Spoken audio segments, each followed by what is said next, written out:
प्यारे बच्चों नमस्कार। स्वागत है आप सभी का आपके अपने चैनल गोल्डन पाठशाला में। दोस्तों, national means cum merit scholarship exam के लिए विज्ञान की क्लास में आज हम लोग पढ़ेंगे खनिज एवं धातु लेसन से मोस्ट इम्पोर्टेंट प्रश्न। प्यारे बच्चों, ये लेसन आपकी परीक्षा की दृष्टि से इतना इम्पोर्टेंट है कि कम से कम आपके 3 प्रश्न यहाँ से ज़रूर आएंगे। हर वर्ष 3 प्रश्न बच्चों पूछे गए हैं।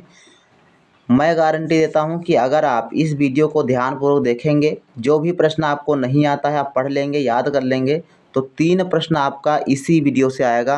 वीडियो को लास्ट तक बच्चों ज़रूर देखिएगा, इतने इम्पोर्टेंट प्रश्न हैं। पहला प्रश्न आप देखिए, ये प्रश्न जो है 2015 से लेकर 2024 तक 4 बार पूछा गया है। आगे आने वाले समय में आपका जो है इसकी आने की संभावना है, तो आप ऐसे प्रश्नों को बिल्कुल भी स्किप ना कीजिए। तो बच्चों, पहला प्रश्न है बॉक्साइट किस धातु का अयस्क है। और ये बच्चों 4 बार प्रश्न पूछा गया है 2015, 2020, 2018 और 2024 में। तो बॉक्साइट बच्चों एल्युमिनियम का अयस्क होता है। बी ऑप्शन सही जवाब इसका है। क्वेश्चन नंबर 2 है चूना पत्थर से प्राप्त होने वाली धातु है।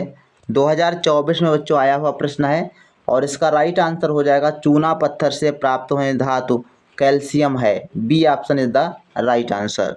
क्वेश्चन नंबर 3 है बच्चों सोडियम धातु का संकेत है। यूपी 2024 की परीक्षा में पूछा गया प्रश्न बच्चों।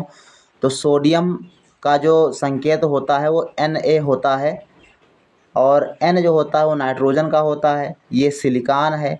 तो बच्चों ध्यान रखेंगे, आपको कम से कम 30 तक के तत्व, उनके परमाणु क्रमांक और उनका जो संकेत है, जो प्रतीक है, उसको याद करना है। इम्पोर्टेंट है, आपका क्वेश्चन बन सकता है। 4 नंबर क्वेश्चन है एल्युमिनियम का अयस्क है। 2024 में आया हुआ प्रश्न है। एल्युमिनियम का अयस्क कौन सा है?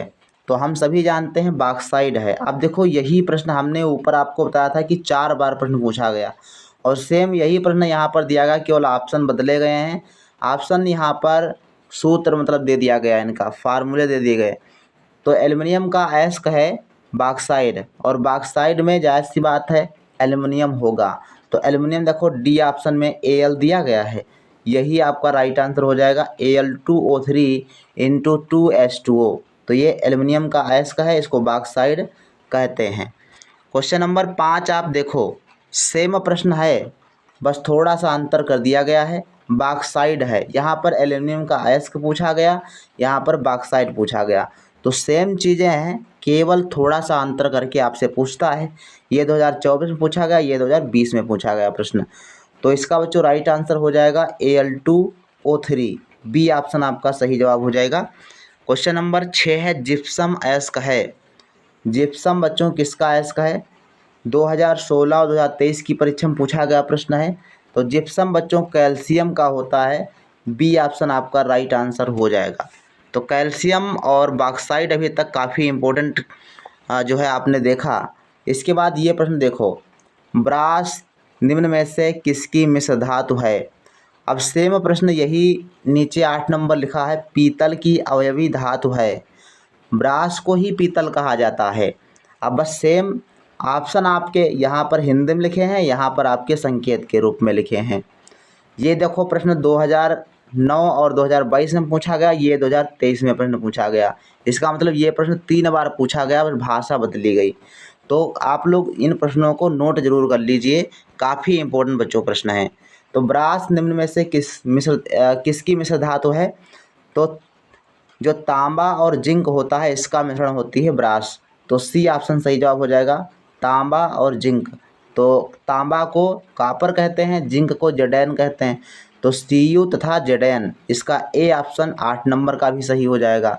तो आप ध्यान रखेंगे पीतल के अवयवी धातु कौन से हैं? Cu तथा जिंक, यानी कापर तथा जिंक, और यहाँ तांबा और जिंक। तो राइट आंसर आपके 7 नंबर में सी और 8 नंबर में ए सही हो जाएगा। क्वेश्चन नंबर 9 है सल्फाइड अयस्क है। हेमेटाइट, बॉक्साइट, अर्जेंटाइट या जिप्सम? तो सल्फाइड जिसमें सल्फर होता है वो सल्फाइड हो जाएगा। तो इस हिसाब से अर्जेंटाइट जो है ये आपका होता है, इसका अयस्क का नाम होता है Ag2S, है ना। तो सी ऑप्शन आपका सही जवाब बच्चों हो जाएगा। क्वेश्चन नंबर 10 है, निम्नलिखित में से सबसे क्रियाशील धातु कौन सी है? सबसे क्रियाशील धातु 2021 में प्रश्न पूछा गया है और इसका राइट आंसर बच्चों है सोडियम। सोडियम जो धातु है सबसे क्रियाशील धातु है, क्योंकि इसको इसीलिए मिट्टी के तेल में रखा जाता है, केरोसिन ऑयल में रखा जाता है। क्वेश्चन नंबर 11 है, निम्न में से मिश्र धातु नहीं है। कौन सी मिश्र धातु नहीं है? पीतल, कांसा, क्रोमियम, जर्मन सिल्वर। तो जो बच्चों क्रोमियम है ये आपकी मिश्र धातु नहीं, ये तत्व है। बाकी पीतल, कांसा और जर्मन सिल्वर ये तीनों आपकी मिश्र धातु दी गई हैं। क्वेश्चन नंबर 12 है, निम्नलिखित में से कौन सी अधातु है? सोडियम, फेरस ये लोहा है, ये सोडियम है, ये मैग्नीशियम है। तो बचा क्या? कार्बन आपका अधातु हो जाएगा। C option is the right answer. Question number 13 बच्चों है, निम्नलिखित में से कौन से विद्युत रोधी है? विद्युत रोधी कौन सा है? कांच, पारा, ग्रेफाइट या तांबा। तो बच्चों जो कांच होता है ये विद्युत रोधी होता है, अर्थात कांच से विद्युत धारा का प्रवाह नहीं होता।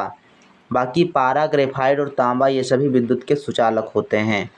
14 नंबर प्रश्न दिया गया है, सल्फाइड अयस्क का सांद्रण किया जाता है। 2019 में बच्चों प्रश्न आया हुआ है। ऑप्शन दिए गए हैं, विद्युत चुंबकीय विधि द्वारा, गुरुत्वीय विधि द्वारा, फैन प्लवन विधि द्वारा या उपरोक्त सभी।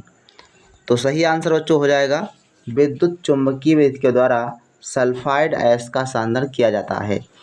तो 14 नंबर का ए ऑप्शन आपका सही जवाब है। 15 नंबर क्वेश्चन आया, धातु जो सामान्य ताप पर द्रव में रहती है।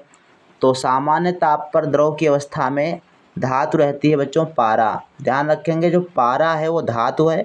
इसके अलावा इस प्रकार से आपसे प्रश्न पूछ सकता है कि सामान्य ताप पर कौन सी अधातु द्रव अवस्था में रहती है। तो अधातु बच्चों है ब्रोमीन, जो आपकी सामान्य ताप पर द्रव अवस्था में पाई जाती है। क्वेश्चन नंबर 16 है, कैलेमाइन अयस्क है। ये बच्चों 2017 की परीक्षा में पूछा गया प्रश्न है। आयरन, तांबा, लेड या जिंक। तो कैलेमाइन बच्चों जिंक का अयस्क होता है। डी ऑप्शन सही जवाब हो जाएगा। अभी आगे जब क्वेश्चन आपको मिलेगा उसमें हमने इनके सूत्र रखे हैं, वो भी आप ध्यान रखेंगे, अयस्क के सूत्र। 17 नंबर क्वेश्चन है, किस धातु में तन्यता का गुण नहीं है? तन्यता मतलब होती है कि धातुओं को खींचकर तार बनाने की जो प्रवृत्ति होती है, जो गुण होता है उसको तन्यता कहते हैं। और ये तन्यता का गुण जो होता है बच्चों जिंक में कम पाया जाता है, होता है लेकिन जो 3 ऑप्शन दिए गए हैं उनकी अपेक्षा बहुत कम होता है। तो लोहा, एल्युमिनियम, चांदी इसमें तन्यता का गुण पाया जाता है लेकिन जिंक में नहीं पाया जाता। ए ऑप्शन आपका सही जवाब हो जाएगा। क्वेश्चन नंबर 18 है, धातु का शोधन किया जाता है। 2013 में आया हुआ प्रश्न बच्चों है, भर्जन विधि द्वारा, विद्युत अपघटन विधि द्वारा, प्रगलन द्वारा या निस्तापन द्वारा। तो धातुओं का शोधन बच्चों होता है विद्युत अपघटन विधि द्वारा। सेकंड ऑप्शन इसका बच्चों सही जवाब हो जाएगा। क्वेश्चन नंबर 19 है, इनमें से कौन सी धातु हमें नुकसान पहुंचाती है? सीसा, कोबाल्ट, यूरेनियम या सभी। तो ये सभी जो है हमारे शरीर के लिए हानिकारक होती हैं। Fourth option is the right answer. 20 number प्रश्न है, कौन सी धातु मिट्टी के तेल में रखी जाती है? तो इसका आंसर आप लोग करेंगे। 20 नंबर क्वेश्चन का जवाब क्या है आप लोग कमेंट सेक्शन में लिखिए। पारा सही है या सोडियम सही है या सल्फर या फिर मैग्नीशियम। मिट्टी के तेल में रखी जाने वाली धातु कौन सी है? 21 नंबर प्रश्न है, जिप्सम का प्रयोग किसमें होता है? प्लास्टर ऑफ पेरिस, कागज़, कॉस्मेटिक या शीशा। तो बच्चों प्लास्टर ऑफ पेरिस में इसका इस्तेमाल होता है। First option is the right answer. 22 number प्रश्न है, कौन सी धातु पानी से हाइड्रोजन नहीं हटा पाती है? 2012 में बच्चों आया हुआ प्रश्न है और इसका सही जवाब बच्चों हो जाएगा कॉपर। सेकंड ऑप्शन सही जवाब है।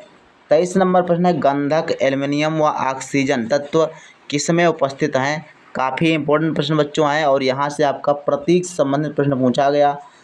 तो गंधक मतलब होता है बच्चों सल्फर, एल्युमिनियम का मतलब होता है Al और ऑक्सीजन का मतलब होता है O।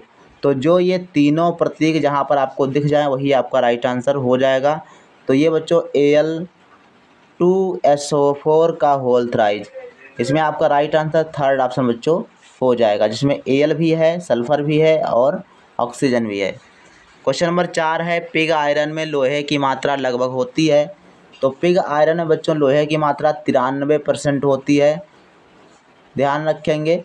और इसके अलावा जो इस्पात होता है, इस्पात, इसमें जो है ध्यान रखेंगे 98.8% तक जो है लोहा पाया जाता है। अधात्विक ऑक्साइड जल से क्रिया करके बनाते हैं अम्ल, क्षार, लवण या पॉलीमर। तो बच्चों अधात्विक ऑक्साइड जो होते हैं जैसे कार्बन डाइऑक्साइड हो गया, सल्फर डाइऑक्साइड हो गया, ये अधात्विक ऑक्साइड होती हैं और जल से क्रिया जब करते हैं तो ये अम्ल बनाते हैं, एसिड बनाते हैं। फर्स्ट ऑप्शन आपका सही जवाब हो जाएगा। क्वेश्चन नंबर 26 है, निम्न में से कौन कार्बोनेट है? 2010 में प्रश्न बच्चों आया था। तो कार्बोनेट कौन सा है जिसमें बच्चों CO3 होता है, वो आपका कार्बोनेट आयस्क होता है। और CO3 होता है बच्चों मैग्नेसाइट में। तो राइट आंसर थर्ड ऑप्शन हो जाएगा। क्वेश्चन नंबर 27 दिया गया है, उपधातु है। उपधातु आपका मरकरी, एल्युमिनियम, एंटीमनी या मैग्नीशियम। तो बच्चों एंटीमनी जो है ये उपधातु है, थर्ड ऑप्शन सही है। क्वेश्चन नंबर 28 है, मुक्त अवस्था में सोना कहाँ प्राप्त होता है? ये 2009 में आया हुआ प्रश्न है। सोना कहाँ प्राप्त होता है? तो मध्य प्रदेश, उड़ीसा, कर्नाटक, तमिलनाडु। तो कर्नाटक में जो है ये मुक्त अवस्था में सोना पाया जाता है, थर्ड ऑप्शन आपका सही जवाब है। क्वेश्चन नंबर 29 है, प्रकृति में मुक्त अवस्था में पाई जाने वाली वस्तुएं हैं। तो बच्चों मुक्त अवस्था में पाई जाती हैं सोना तथा प्लेटिनम। सोना और प्लेटिनम दो धातुएं ऐसी हैं जो मुक्त अवस्था में पाई जाती हैं। प्रश्न इंपॉर्टेंट है। क्वेश्चन नंबर 30 दिया गया है, निम्नलिखित में से कौन से खनिज समुद्र में पाए जाते हैं? सोडियम क्लोराइड, सोडियम आयोडाइड या सोडियम आयोडाइड या डी ऑप्शन है ये सभी। तो 30 का बच्चों राइट आंसर आपका हो जाएगा डी ऑप्शन, ये सभी जो है खनिज समुद्र में पाए जाते हैं। क्वेश्चन नंबर 31 है, जिंक धातु के अयस्क का नाम बताइए। तो इसका बच्चों सही जवाब हो जाएगा कैलेमाइन, ये जिंक धातु का अयस्क है। अगर सूत्र दिया गया तो बहुत आसान पहचानना है, जिसमें जिंक हो वो जिंक अयस्क हो जाएगा। तो इसका सूत्र आप ज़रूर लिख लें क्योंकि ये सूत्र भी आपसे पूछा जा सकता है। तो कैलेमाइन ZnCO3 होता है और अर्जेंटाइट ये सिल्वर का होता है Ag2S, मैग्नेसाइट मैग्नीशियम का होता है MgCO3, गलेना PbS पारे का होता है। तो ये सब चीज़ें जो है आप लिख लीजिए, इम्पोर्टेंट है। क्वेश्चन नंबर 32 है, नाइट्रिक अम्ल HNO3 को किस अन्य नाम से भी जाना जाता है? गंधक का अम्ल, सल्फ्यूरिक अम्ल, सोरे का अम्ल, इनमें से कोई नहीं। तो बच्चों काफ़ी इंपॉर्टेंट प्रश्न है, आप इसको ज़रूर लिख लीजिए। नाइट्रिक अम्ल को सोरे का अम्ल कहा जाता है, B option is the right answer. 33 number प्रश्न है, सल्फ्यूरिक अम्ल किसे कहते हैं? सल्फ्यूरिक अम्ल यानी H2SO4 को किस अन्य नाम से भी जानते हैं? तो सोरे का अम्ल, गंधक का अम्ल या फिर ए और बी दोनों। तो सल्फ्यूरिक अम्ल को कहते हैं बच्चों गंधक का अम्ल और नाइट्रिक अम्ल को सोरे का अम्ल। तो दोनों आप जो है एक जगह लिख लीजिए। चांदी के ऊपर लगने वाली काले रंग की परत को क्या कहते हैं? Silver sulphide, copper carbonate, iron या गैल्वेनीकरण। तो सिल्वर सल्फाइड होता है ये, ए ऑप्शन इसका सही जवाब हो जाएगा। 35 नंबर प्रश्न है, अधिकांश धातुएं मुलायम हैं लेकिन अपवाद स्वरूप कौन सी धातु कठोर होती है? सोना, पारा, चांदी या हीरा। तो लिखा है कि धातुएं जो है मुलायम होती हैं लेकिन अपवाद स्वरूप कौन सी धातु कठोर होती है? तो कठोर कौन सी होती है? तो इसका बच्चों राइट आंसर हो जाएगा हीरा जो है आपका सबसे कठोर धातु होती है और ये कार्बन का अपरूप होता है, ये भी आपको ध्यान रखेंगे। तो D option is the right answer. तो बच्चों आज की वीडियो में 35 प्रश्न थे। अगर आप ये 35 प्रश्न तैयार कर लेते हैं तो 3 क्वेश्चन आपके 100% यहाँ से आएंगे। आप सभी लोग बताइएगा कितने क्वेश्चन आपके सही हुए हैं। आज की वीडियो में बस इतना ही, मिलते हैं नेक्स्ट वीडियो में, तब तक के लिए धन्यवाद। जय हिंद, वंदे मातरम।